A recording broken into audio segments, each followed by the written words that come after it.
Hi, I'm Bisma, and you're listening to The Other C Word, a podcast about all things cancer from a stage 4 breast cancer warrior.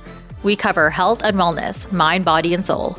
Plan to leave each episode with hopefully some new insights and inspiration. Let's get into this week's episode. Hey everyone, welcome back to another episode. Today, we're talking about a subject that has been on my mind for quite a while, which is cancer rates amongst younger people. We're talking people in their 20s, 30s, and 40s. When I was diagnosed with stage 4 breast cancer at 35, I legit thought I was an anomaly. But since then, I've come to learn that more and more younger people are being diagnosed with cancer. While on one hand, it's nice to not be alone, and it's been so comforting meeting other people going through this, on the other hand, it's frightening what's happening to so many of us. Cancer is no longer an old person's disease, and that's a pretty scary shift within itself. So today, I want to dig into what types of cancers are more commonly being seen in younger people, possible reasons for why this is happening, and what all of this means for us. I've done some research and jotted down some stats that I want to share. I do want to say that I'm definitely not trying to scare anyone, and I'm not trying to be doomsday that everyone's going to get cancer, but I do think we need to shift the way we think about cancer and who it could affect. All right, let's start with the basics. We're seeing a major increase in cancer rates amongst younger people. That is a fact. It is not an opinion. It is not a theory. It is reality. According to a 2023 study from the National Cancer Institute, cancer diagnoses for people under the age of 50 have been continuously rising for the past several decades. And it's not just one type of cancer. Breast cancer, colorectal cancer, melanoma, thyroid cancer are all showing up in higher numbers in younger age groups. All right, I want to share some numbers that I found that I was blown away by. Colorectal cancer, for example, has increased by about 50% in people under the age of 50 since the 1990s. Breast cancer in women under the age of 40 is increasing by about 2% each year. And while 2% may not sound like a lot, that's an annual uptick year over year. And melanoma, it's now one of the most common cancers in people under the age of 30. For me, when I was diagnosed at age 35 with stage 4 breast cancer, I had that moment of this can't be happening. I was young, active, healthy. I had a few family members that had had cancer, but all at much older ages. And I'm also towards the youngest of cousins in my family, and 0 of my, let's say, 21st cousins have gotten cancer, including my 2 older siblings. But yet, there it was. So trust me, cancer doesn't care how old you are. So let's start with which cancers we're seeing more of in younger people. The big ones are breast cancer, colorectal cancer, thyroid cancer, melanoma, and also leukemia. Let's dig into each one of these because they all have a story behind why we're seeing them so much earlier than we used to.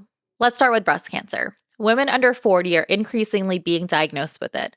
And the thing about breast cancer is that it's often more aggressive in younger women.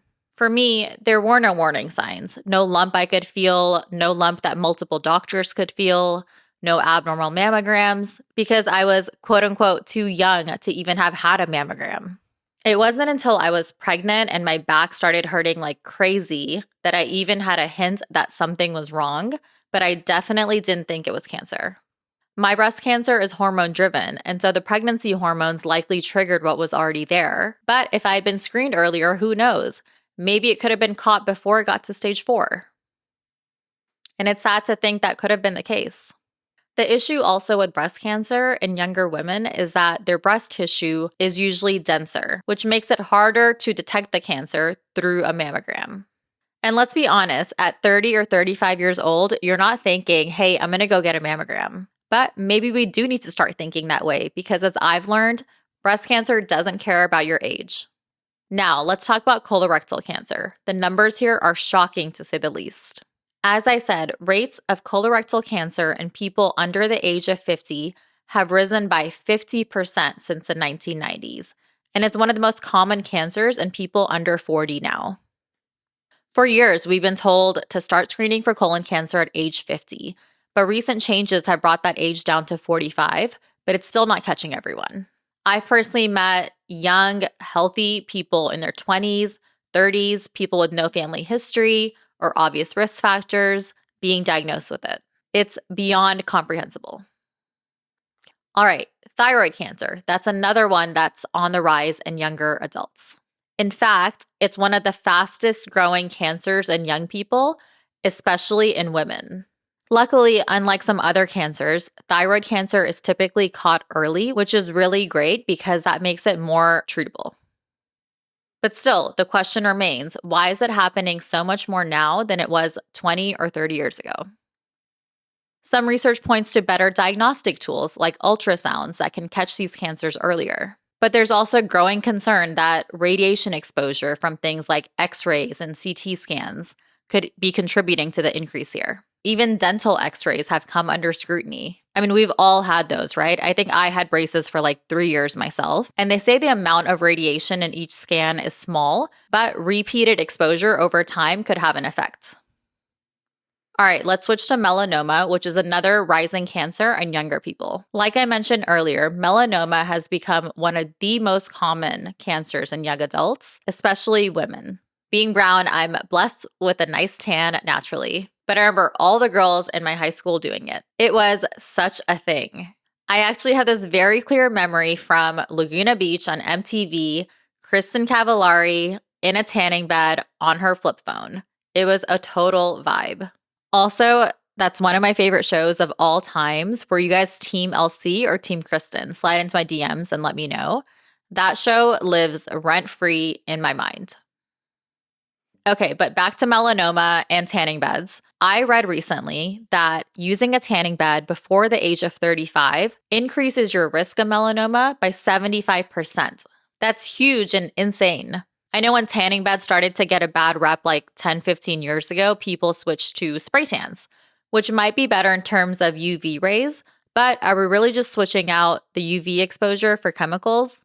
I don't know. And I'm not here to judge anyone who gets spray tans. Seriously, do whatever makes you feel good. But it's worth thinking about what's actually in these products that are so mainstream used. I think all of us across the board, not just related to tanning, need to be more mindful about what we're putting on our bodies and in our bodies. Okay, and then the last one I'm going to touch on is leukemia. It's not as common as breast cancer or colorectal cancer, but it is one of the cancers that's becoming more prevalent in younger people. Leukemia, it's a cancer of the blood cells, and it often strikes hard without a warning. The symptoms, fatigue, fever, infections, those are sadly mistaken for something else. And while they've made advances in treating leukemia, especially in children, we're seeing more and more cases in young adults pop up. Okay, so now that we know which cancers are on the rise, let's get into the big question. Why? Why are more and more young people getting cancer? If you're looking for a clear-cut answer, I'm afraid I'm going to disappoint you. But there are several theories out there, and I think they're worth exploring here. Even if they don't give us the full picture yet, it's things to think about, things to look out for each of us personally. Let's start with lifestyle changes. Compared to previous generations, we're living in a completely different world when it comes to how we move, what we eat, and the stress we're under. A lot of us, myself included, spend way too much time sitting, especially at our desks working. And whether it's at work or at home, the amount of time that we spend being sedentary is way up. And there's research that shows that this lack of movement can increase cancer risk. But I don't think it's all about movement or exercise. I think a lot of it could be around what we're eating. We've all heard that the processed food industry has exploded in the last few decades. And our diets are now full of sugar, unhealthy fats, preservatives, things that didn't even exist 50 years ago. Is this contributing to rising cancer rates? A lot of people think this could be a major factor. Here's the thing though, many of the people I've met who have had cancer in their 20s and 30s weren't unhealthy, and I'm going to include myself in that. We weren't living off of fast food or avoiding the gym or workout classes.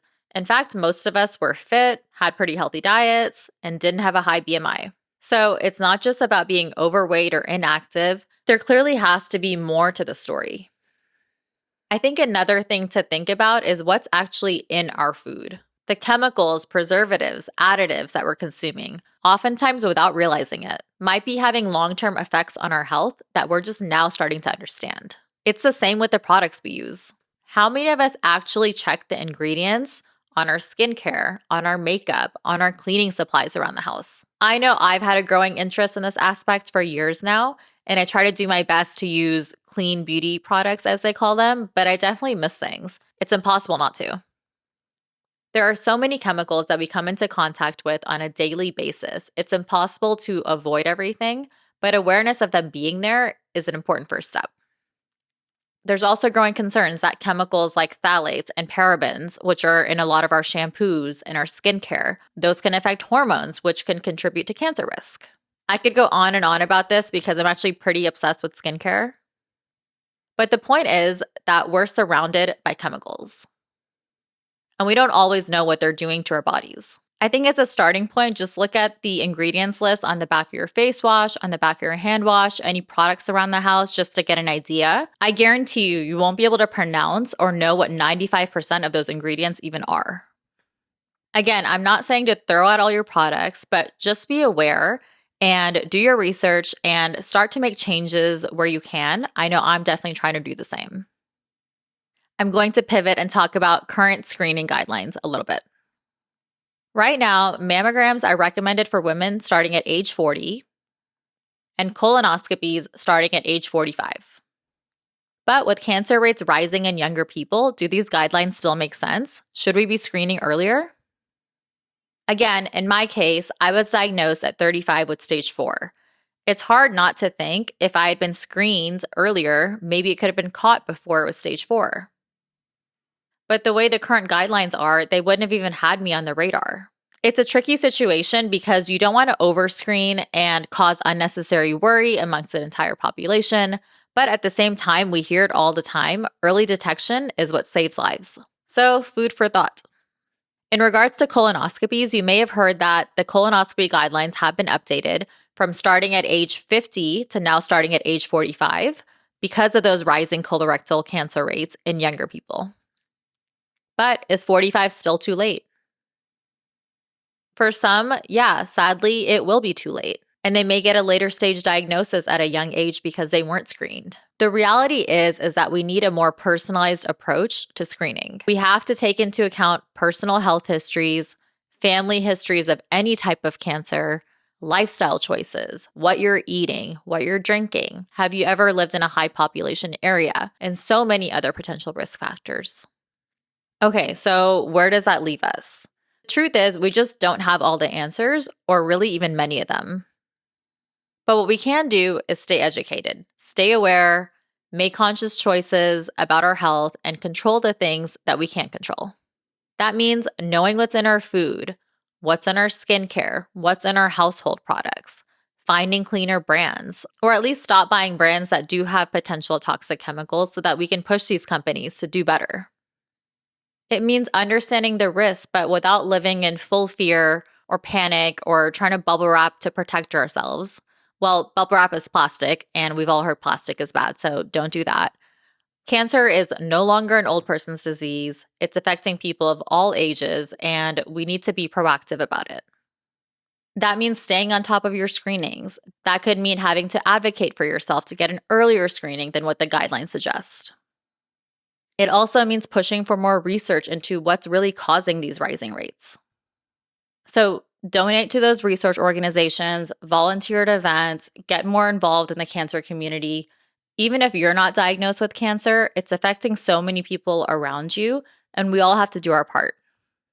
All right, that's all for today's episode. I hope this conversation helped open your eyes to the fact that cancer isn't just something that happens to other people or something that happens later on in life. It's happening now to people in their 20s, 30s, 40s. It happened to me at 35.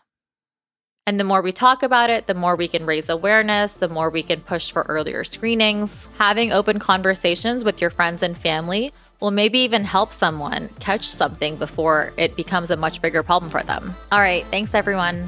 Thanks for listening to The Other C Word, hosted by Bisma. New episodes drop Mondays. Connect with me on socials at Bisma, and let's all learn, grow, and inspire each other.